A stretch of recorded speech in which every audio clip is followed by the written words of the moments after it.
A čo ak sa v Európe práve rodí nový mocenský blok, ktorý môže zmeniť rovnováhu síl v celej Európskej únii? Nie na západe, nie okolo Francúzska či Nemecka, ale priamo tu, v strednej Európe.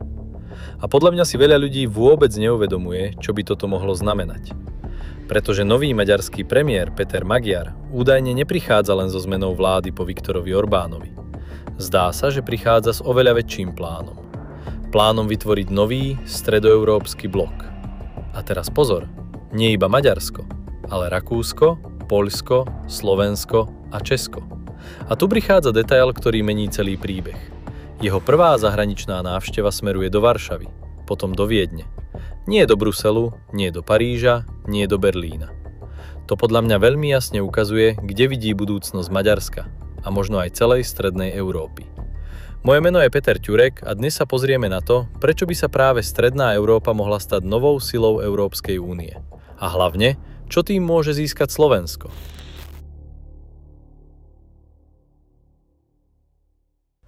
Keď sa povie Európska únia, väčšina ľudí si predstaví veľké štáty. Nemecko, Francúzsko, Taliansko. Ale realita Bruselu funguje trochu inak. V EÚ totiž nevyhráva iba ten, kto je najväčší. Veľmi často vyhráva ten, kto dokáže vytvoriť alianciu. A práve to si podľa mňa Peter Magyar veľmi dobre uvedomuje. Pretože momentálne je Maďarsko po rokoch Orbánovej politiky dosť izolované. A keby nový premiér zrazu úplne otočil kurz a začal bezvýhradne podporovať Brusel, mohol by stratiť časť vlastných voličov. Veľa ľudí totiž podľa všetkého nechcelo koniec Orbána kvôli tomu, že bol príliš skeptický voči EÚ. Skôr im prekážala korupcia, stav ekonomiky a izolácia krajiny. A tak Magyar podľa mňa skúša niečo úplne iné. Namiesto konfliktu s Bruselom chce vytvoriť silnejší hlas strednej Európy priamo vo vnútri Európskej únie. A možno si teraz hovoríte, veď už existuje Vyšehradská štvorka. Áno, lenže tu prichádza ďalší veľmi zaujímavý detail. Magyar vraj nechce zostať iba pri V4. Chce spojiť dve regionálne skupiny dohromady. Vyšehradskú skupinu a tzv. Slavkovský formát, kde je aj Rakúsko. Inými slovami, vznikol by nový blok od Rakúska až po Poľsko. A podľa mňa je veľmi zaujímavé práve to Rakúsko. Prečo? Pretože keby Maďarsko vytvorilo alianciu iba s Poľskom, Slovenskom a Českom, kritici by mohli povedať, že ide iba o ďalší Orbánov klub. Ale Rakúsko celý obraz mení. Zrazu to nepôsobí ako protest proti EÚ, ale ako seriózny regionálny projekt. A tu sa dostávame k možno najdôležitejšej otázke celého videa. Čo by vlastne takýto blok získal? No, obrovský vplyv. Pretože v Európskej únii sú hlasovania postavené na koalíciách. A ak by Rakúsko, Poľsko, Maďarsko, Slovensko a Česko hlasovali spolu, vznikla by veľmi silná skupina s približne 72 miliónmi obyvateľov. To síce ešte nestačí na úplné blokovanie európskej legislatívy, ale už je to dosť na to, aby ich Brusel nemohol ignorovať. A toto je podľa mňa presne cieľ celého projektu.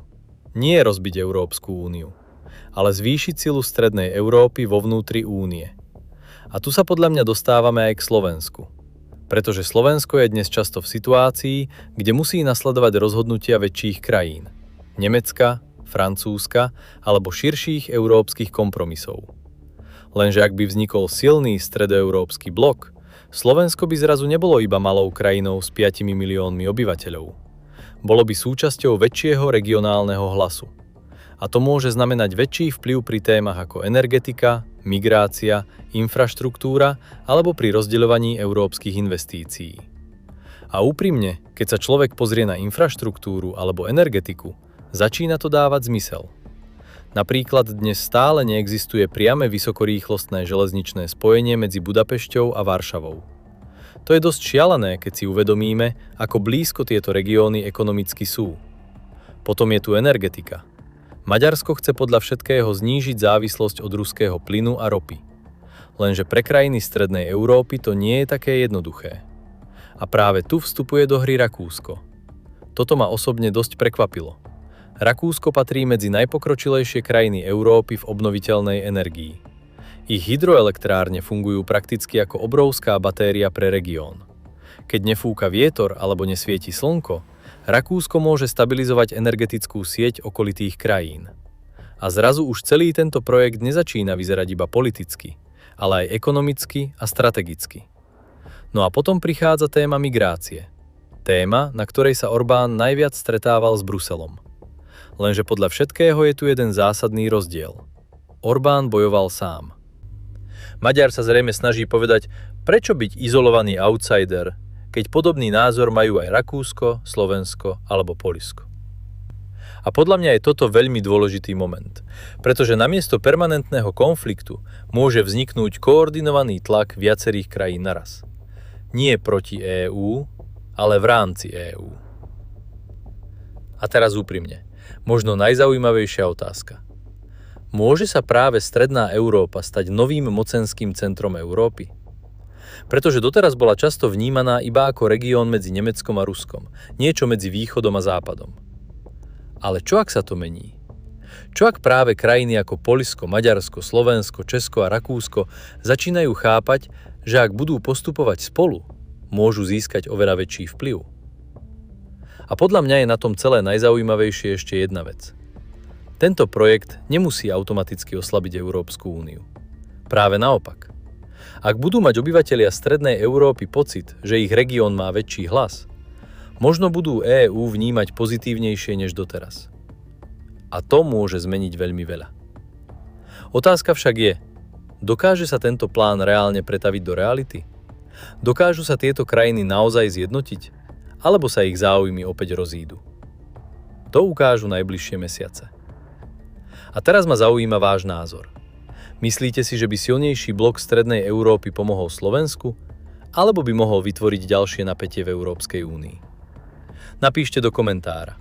A ak sa vám video páčilo, nezabudnite podporiť kanál odberom, lajkom a zdieľaním, pretože práve to pomáha dostať podobné témy medzi viac ľudí. A my sa vidíme pri ďalšom videu.